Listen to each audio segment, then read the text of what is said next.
rokok pada ketika itu kan. Rokok nombor 1 lah.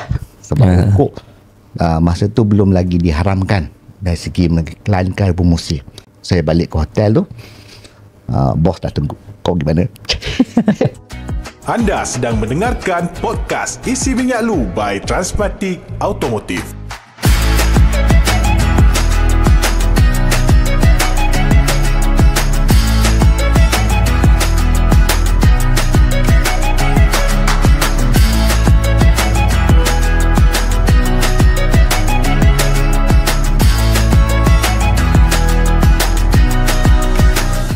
Assalamualaikum, selamat datang dalam Isi Minyak Dulu Podcast istimewa daripada Transmatic Automotive. Jadi Fik, episod seterusnya kali ni saya sangat berbesar hati sebab sosok ni senior saya dalam industri.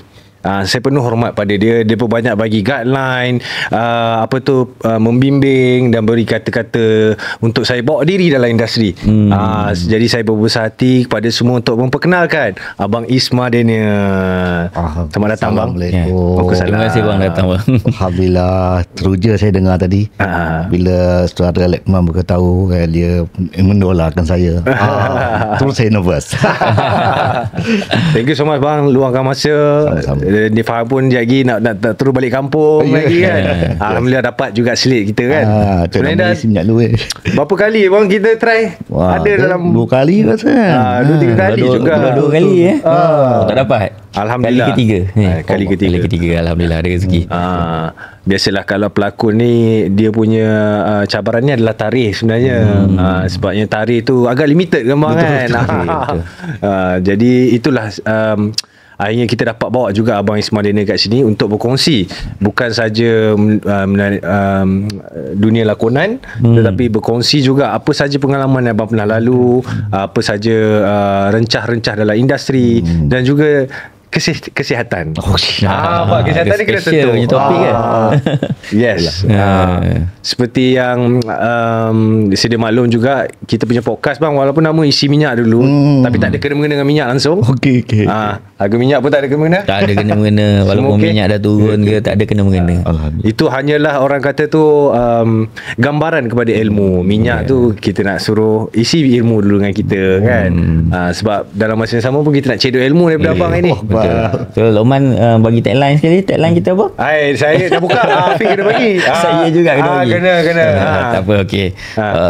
Tagline kita, isi minyak dulu sebelum terhenti di tepi jalan, dan isi ilmu dulu sebelum terhenti dalam kehidupan. Menarik sebenarnya tu. So, perjalanan hidup kita ni diserikan dengan ilmu kan. Kalau kita tak mencari, dia tak datang. Jadi harapnya orang yang mendengar dapat input yang baik dan dapat digunakan dalam real life jugalah, insyaAllah.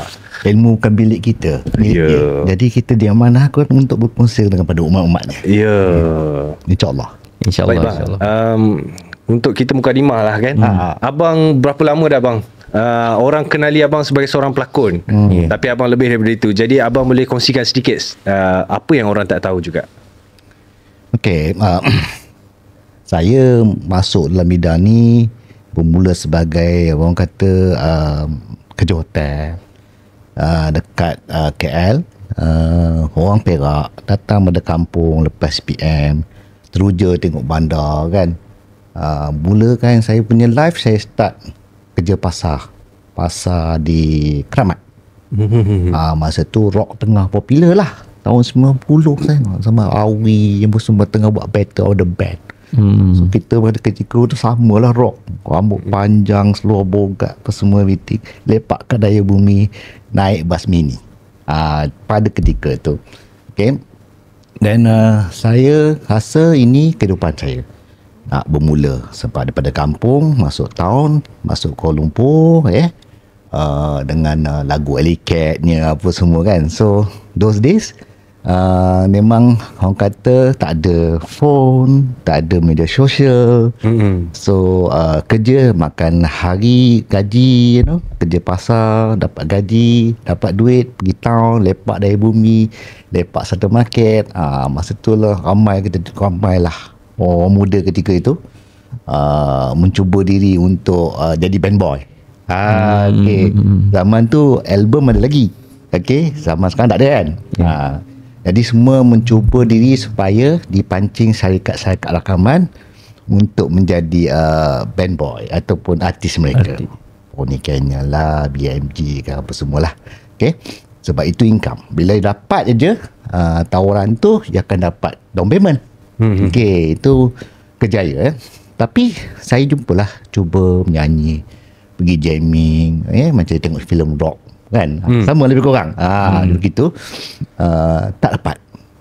Saya pergilah cari kerja lain. Cuba orang kata nak kena ada income kan. Dapat kerja hotel. Jadi banquet boy. Dapatlah exposure dunia luar, dunia baru daripada kampung boy. Nampak Mak Saleh, nampak orang ni, nampak David Copperfield datang pada ketika itu kan. Nampak macam yang benda asing, benda baru. Dan ada ketika tu saya di approach oleh satu casting agency. Okey.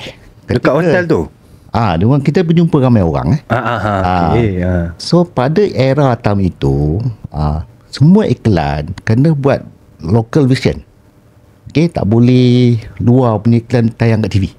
Tak nampak Syarohan pegang shampoo dekat TV kita. Tak boleh. Tak boleh. Semua kena buat local version. So time itu advertising merupakan kita tiger, kita kuat. Semua international agency kena operate dekat Malaysia.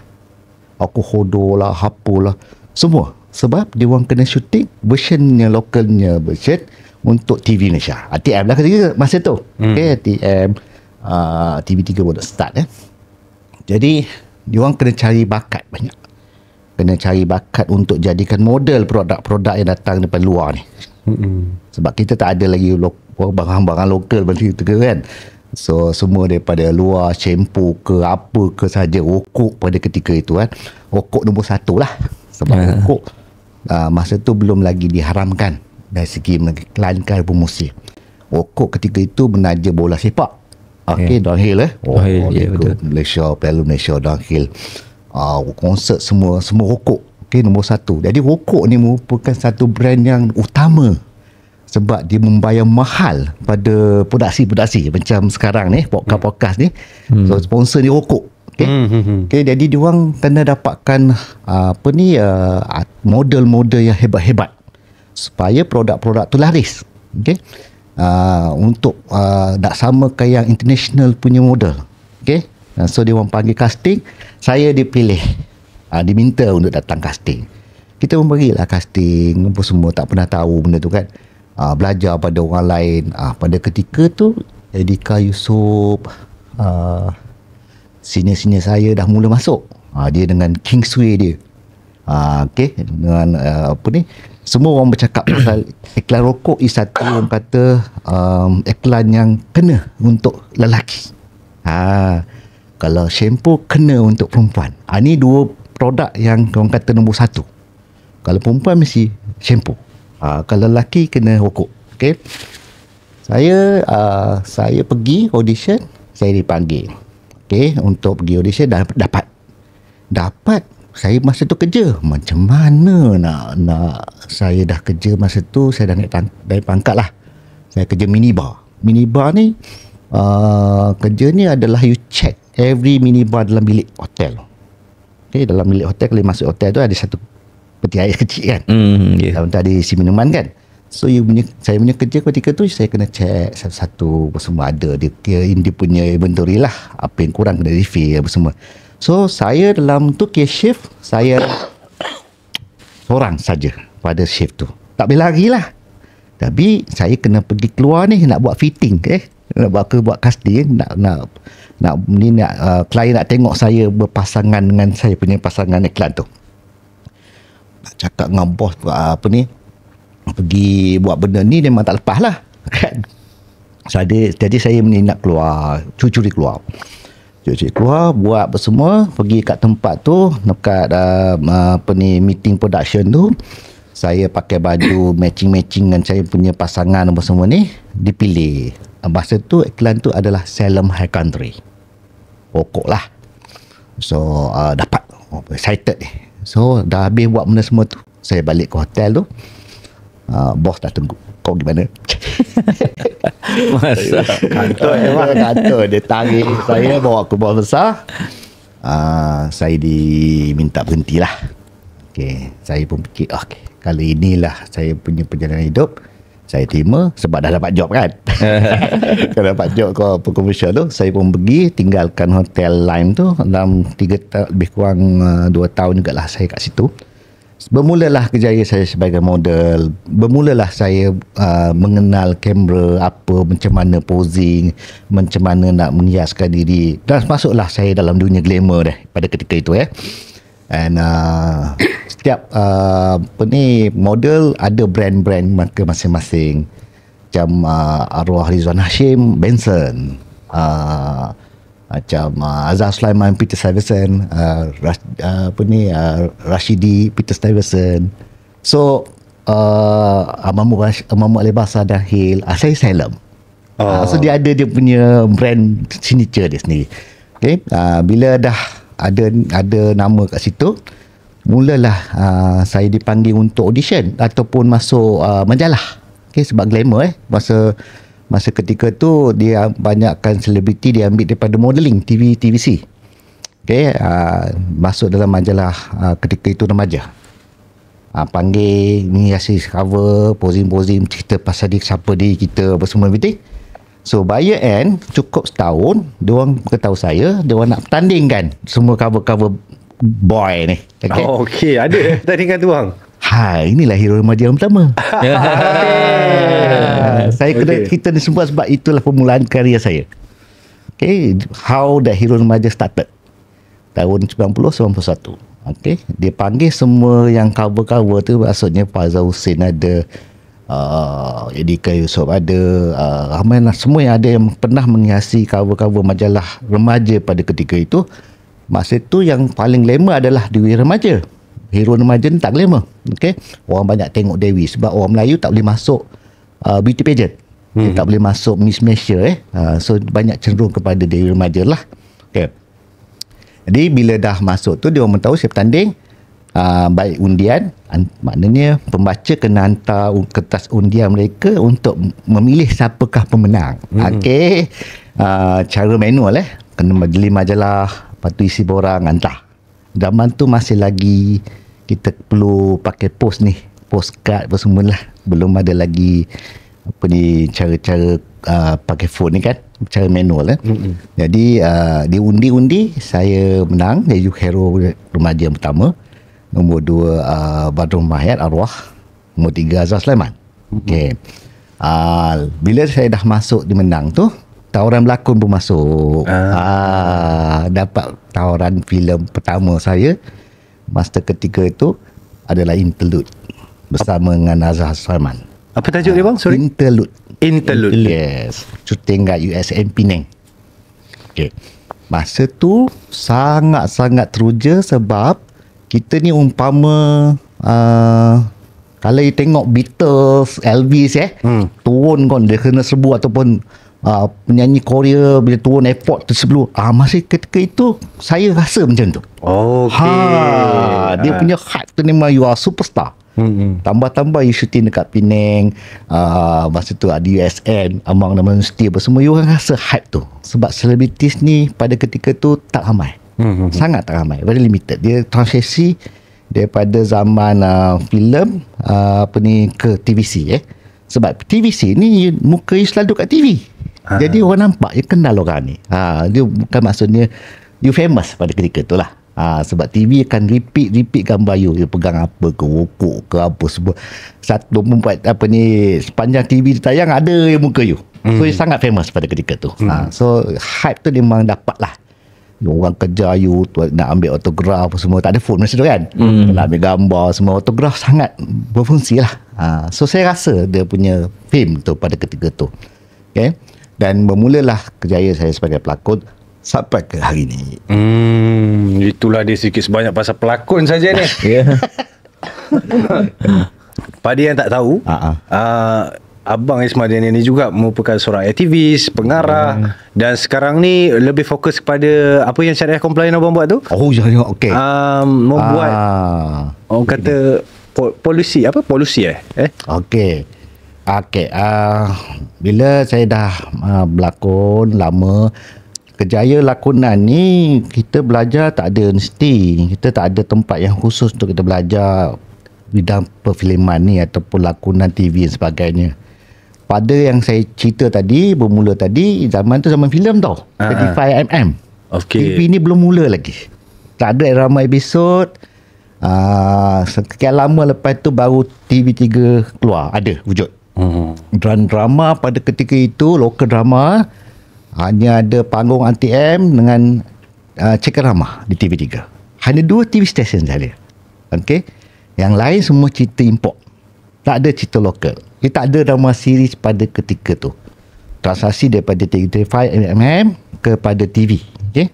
So, ini adalah satu orang kata perkara yang besar lah dalam industri, yang mana gaya buat syuting tu lain daripada filem yang kalau satu filem dulu dia akan syuting sampai 6 bulan. Berbulan-bulan lamanya. Okay? Saya bagi contoh macam cerita Cekerama kat TM tu, ataupun panggung ATM, ataupun cerita pendek 90 minit di TV, kadang sampai 2 bulan syutingnya. Kalau dibandingkan sekarang ni 8 hari syutingnya. So sangat beza cara pembuatannya. Kita lakonan pun lama sangat, kita orang kata penghayatan tu berada dalam satu produksi tu lama betul. Kalau you jadi seorang yang jahat watak you jahat sangat ketika itu. Okay, bukanlah saya nak katakan lakonan sekarang ni tak kuat ataupun tak menjadi, tapi dia punya masa yang diberikan untuk you menghayatkan satu watak tu agak lama.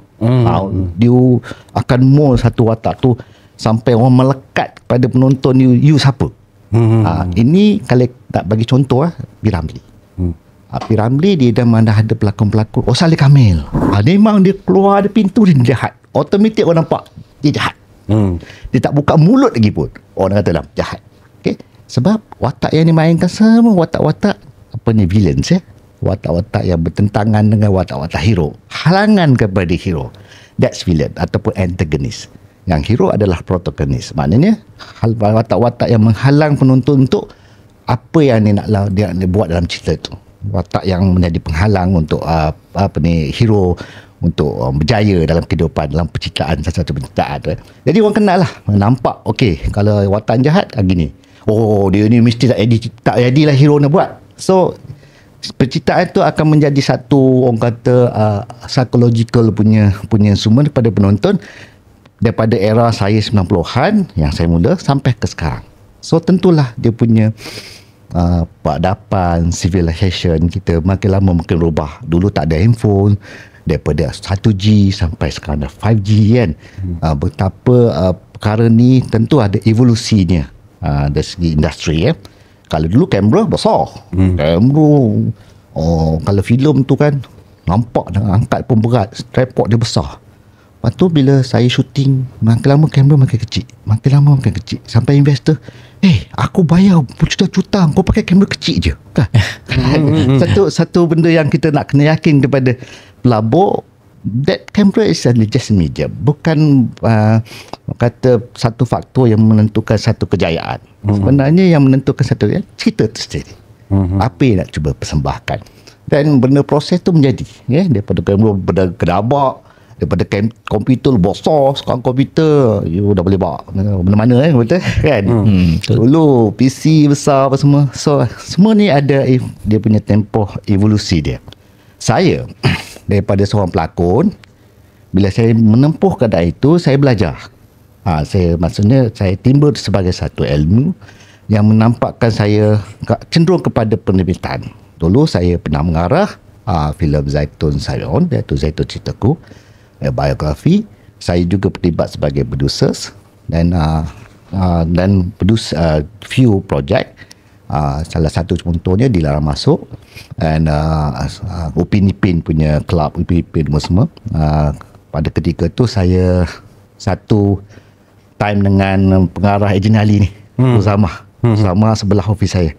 kami berdua sama-sama di bawah satu bumbung, iaitu Syarikat Leskopak. Salah satu di mana saya belajar dari segi perniagaan filem je lah, ya.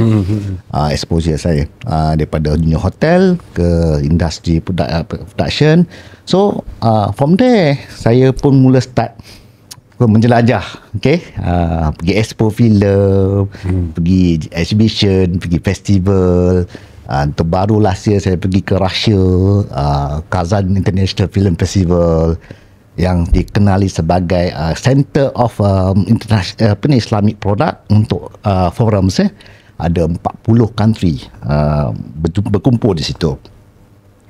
Di mana proses Malaysia nak masuk mengatui BRICS, kita Russia ni agak pelik sikit kan, tak pernah kan. Apa ni orang kata, kita selalu diletakkan US ni lah sebagai satu ikutan kita, idola kita kan. Hollywood ni sebagai satu rujukan kita. Bentuk shooting pun semua lebih kepada Hollywood lah. Apa yang Hollywood buat tu, itulah template yang kita buat kat sini. Kalau nak ikut Hollywood, kita tak mampu nak buat, sebab dia punya minimum cost dia yang untuk yang nak edarkan satu dunia ni sekurang-kurangnya 40 million USD. 40. Kita tak mampu. Itu dia punya dia punya benchmark dia untuk dia nak distribute satu dunia change sinema dia. Dari situ maknanya siapa yang dia akan bayar, tentulah A-list pelakon dia yang yang dia dikenali satu dunia. So that's how Hollywood buat dia punya framework business dia. Jadi tentulah ada dia punya template, tentulah ada atur cara atau gerak kerja ataupun dia punya framework dia, bagaimana dia orang menghasilkan filem. Malaysia satu ketika dulu kita belajar buat drama siri daripada Hong Kong. Yang mana kalau pernah dengar HBD, satu ketika dulu dia banyak buat satu series long series banyak 100 episod, 200 episod. Ini transisi daripada filem yang saya sebutkan tadi 35mm ke beta tape, video tape. Video tape ni mana pada ketika tu rancak industri tu, semua syuting sibuk. Kalau dulu saya cakap semua sibuk pasal syuting komersial kan, TVC. Ni semua sibuk pasal syuting drama episod. Yang ada ketika itu hanyalah satu big company dipanggil HVD, yang mana diimport semua template daripada Hong Kong. Template produksi, skrip daripada Hong Kong, cara kerja daripada Hong Kong, schedule template daripada Hong Kong. So kita didedahkan macam mana Hong Kong buat drama series. Jadi kalau director tu dia akan ada dua skrip. Satu skrip Hong Kong, Cina, satu skrip Melayu dia alih bahasa. So dia punya budaya, culture dia lebih kurang sedikit lah cerita Chinese. But bagi saya itu satu transisi yang mana kita belajar macam mana nak buat cerita drama panjang. Dan Indonesia pada ketika tu pun belum ada lagi tahu nak buat sinetron. Jadi kita pergi sana mengajar dia orang macam mana nak buat sinetron. Tak apa, biar satu dunia dengar. So ada tenaga expert kita, cameraman kita turun ke sana.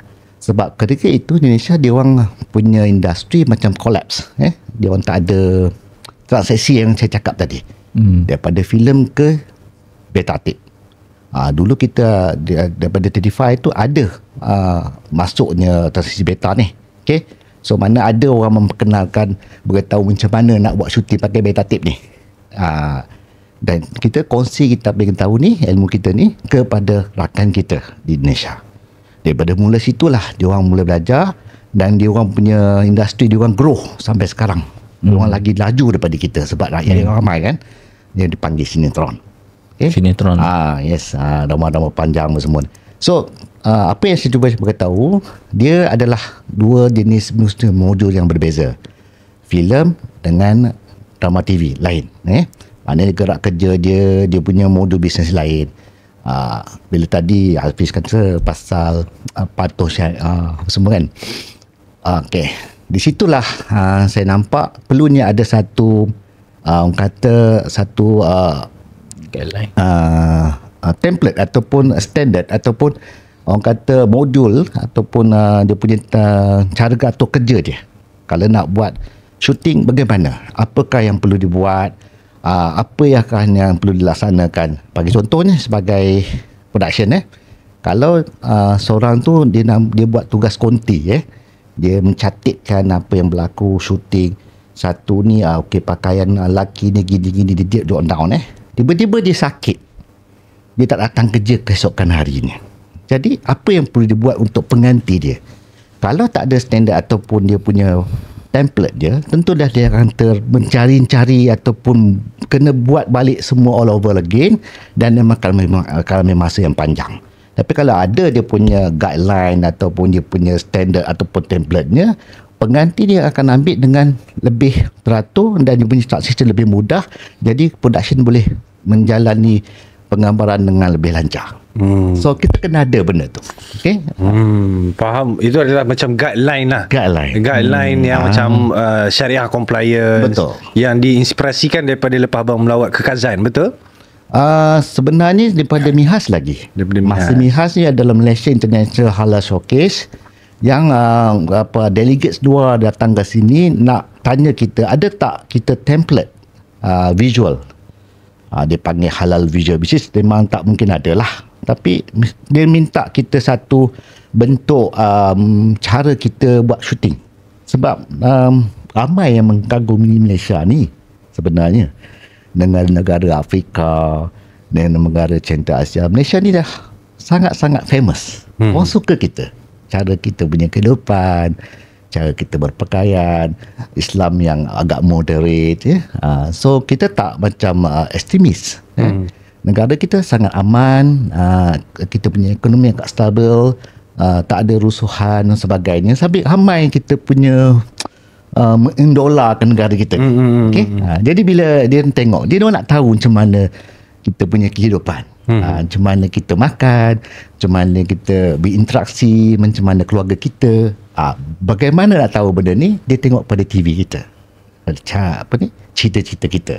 But we cannot, masa orang kata kita tak adalah boleh macam nak menjual barang kita tu sebab bahasa barrier, language barrier. But dia orang nak tahu supaya dia orang boleh buat kat negara mereka. Di sinilah bermula ni orang tanya, ada tak cara you buat? Macam mana kita belajar daripada Hong Kong tu? Supaya kita, sebab kalau ikut daripada negara lain, kalau mention US ataupun negara-negara yang lebih maju, dia punya settingnya mahal. Okay, dan macam Hollywood nak masuk, nak start 40 million USD untuk production, it's very expensive. Tapi kita boleh buat murah ni dengan harga murah. Mampu pernah shooting kan. Kita boleh buat deliver produk tu dengan cepat, dengan kos yang sangat rendah. Jadi kita punya production sangat kompetitif. Kalau kita compete dengan ada tempat, kita boleh menang. Kata contoh ni, saya ni nak buat satu filem period contoh. Okay? Satu cerita purba. Saya akan panggil negara Malaysia, Singapura, negara-negara lain untuk pitch kat saya. Siapa yang boleh buat satu cerita saya nak buat ni dengan harga yang lebih rendah, dengan harga yang murah dan ada kualiti. Malaysia hantar, Afrika hantar, US hantar. Dia tengok Malaysia yang paling rendah dan boleh mengeluarkan hasil yang bagus. Sebagai contoh, Hikayat Merong Kawansa. Itu pitching atau By Kingdom. By Kingdom tu pitching syarikat Kiraju ke satu produksi luar yang berjaya mendapat tawaran kerja itu untuk menghasilkan filem itu. So that's how it works. So ini ada branding yang dekat produksi Malaysia ni kita boleh keluar. Ini dipanggil compliance. Okay, maknanya kita macam mana kita buat benda. So compliance ni datangnya standard dan sebagainya. Yang dia macam Norman cakap je lah. Dipanggil syariah base.